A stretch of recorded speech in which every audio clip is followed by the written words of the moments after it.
सोचिए जरा, कौन था वो इंसान जिसने रेगिस्तान की सुनहरी रेत से उठकर पूरी दुनिया को अपने पैगाम से बदल दिया। कौन सा ऐसा धर्म था जिसने इंसान को सिखाया कि एक ही खुदा है और उसी की इबादत करनी चाहिए। क्यों मक्का छोड़कर मदीना जाना इस्लामी इतिहास का सबसे बड़ा मोड़ माना जाता है, और आखिर किस दर्दनाक घटना ने इस्लाम को दो भागों में बांट दिया, सुन्नी और शिया। दोस्तों, आज हम इन्हीं रहस्यमयी सवालों के जवाब ढूंढेंगे। तो आइए, स्वागत है आपका भारत दर्शन में स्टूडियो में। इस्लाम कहता है खुदा के प्रति संपूर्ण समर्पण, यही इस्लाम है। इस्लाम की शुरुआत हुई मक्का की धरती पर और इसके संस्थापक थे हजरत मोहम्मद साहब। सन 570 ईस्वी।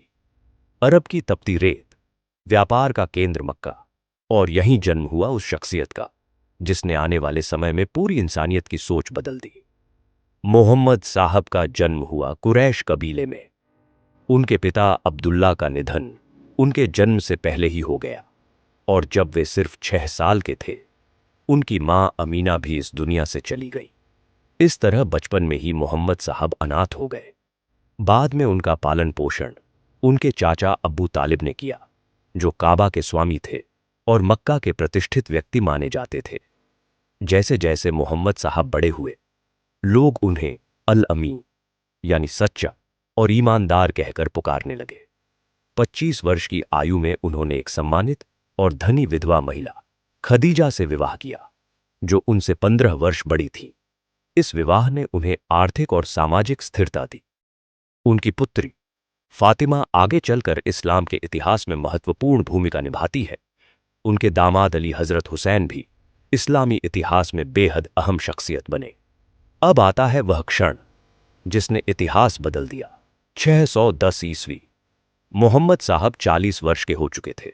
मक्का के पास हीरा नामक गुफा में ध्यान करते समय उन्हें देवदूत जिब्राइल का संदेश प्राप्त हुआ।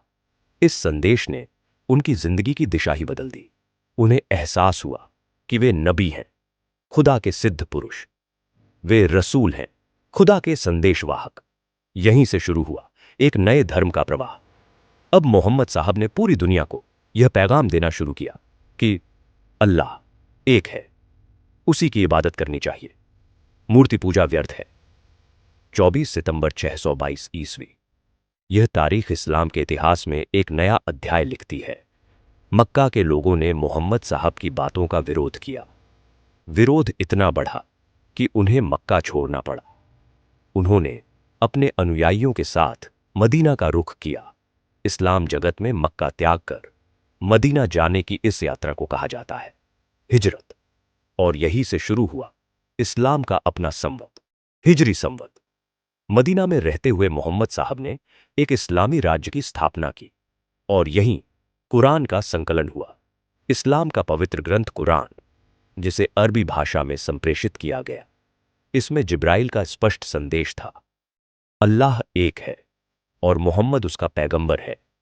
इस्लाम के अनुयायियों के 5 कर्तव्य बताए गए, जिन्हें इस्लाम के 5 स्तंभ कहा जाता है। 1.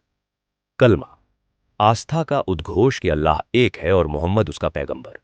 2. नमाज, दिन में 5 बार खुदा की प्रार्थना करना। 3. रोजा, उपवास यानी रमजान के महीने में आत्मसंयम और तपस्या। 4. हज, जीवन में एक बार मक्का की तीर्थ यात्रा। 5. जकात, धार्मिक कर यानी अपनी कमाई का कुछ हिस्सा गरीबों और जरूरतमंदों को देना। ये 5 स्तंभ इस्लाम की आत्मा माने जाते हैं। 8 जून 632 ईस्वी को 63 वर्ष की उम्र में हजरत मोहम्मद साहब ने इस दुनिया को अलविदा कहा। मदीना में उनकी कब्र आज भी इस्लाम जगत की सबसे पवित्र स्थलों में गिनी जाती है। उनकी मृत्यु के बाद सत्ता आई खलीफाओं के हाथों में। कुरान में खलीफा शब्द प्रतिनिधि के लिए प्रयुक्त हुआ है, लेकिन पैगंबर के उत्तराधिकारियों को भी खलीफा कहा जाता है एवं उनके साम्राज्य को खिलाफत कहा जाता था। इनके 4 प्रमुख खलीफा बने। 1. अब्बू बकर, सन 632 से 634 ईस्वी तक, जो सुन्नी थे। 2. उमर, सन 634 से 634 ईस्वी तक, जो सुन्नी थे। 644 ईस्वी तक, जो सुन्नी थे। 3. उस्मान, सन 644 से 656 ईस्वी तक जो सुन्नी थे, और 4 अली सन 656 से 661 ईस्वी तक जो एक शिया थे। यहीं से इस्लाम दो भागों में बंट गया। सुन्नी जो पैगंबर की सुन्नत यानी उनके कथनों और कर्मों में विश्वास रखते थे, शिया जो अली और उनके परिवार को मोहम्मद साहब का न्यायपूर्ण उत्तराधिकारी मानते थे। 661 ईस्वी में करबला के मैदान में अली के पुत्र हुसैन की हत्या कर दी गई। यह घटना इतनी दर्दनाक थी कि इसने शिया समुदाय को हमेशा के लिए अलग कर दिया। पैगंबर का जीवन चरित्र सबसे पहले इब्न इशाक ने लिखा। आज भी पैगंबर के जन्मदिन पर ईद ए मिलाद उन नबी का पर्व मनाया जाता है। अब्बासी वंश का काल इस्लाम का स्वर्ण युग कहा गया। विज्ञान, कला, चिकित्सा और दर्शन में अद्भुत प्रगति हुई। लेकिन 1258 ईस्वी में मंगोल शासक हलाकू ने बगदाद में अब्बासी खलीफा की हत्या कर दी। यह घटना इस्लामी साम्राज्य के लिए एक बड़े पतन की शुरुआत थी।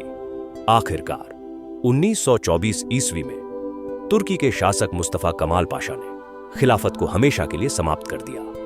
आज भी जब कोई मुसलमान नमाज पढ़ता है तो वह मक्का की दिशा यानी किबला की ओर मुख करके खड़ा होता है। इस्लाम एक ऐसा धर्म जिसने पूरी दुनिया की संस्कृति, राजनीति और सभ्यता को गहराई तक प्रभावित किया। लेकिन क्या आप जानते हैं कि इस्लाम का विस्तार इतनी तेजी से कैसे हुआ? अरब के रेगिस्तानों से निकलकर वह कैसे एशिया, अफ्रीका और यूरोप तक फैल गया, ये रहस्य हम उजागर करेंगे हमारे अगले वीडियो में। तो जुड़े रहिए, देखते रहिए भारत दर्शनम स्टूडियो।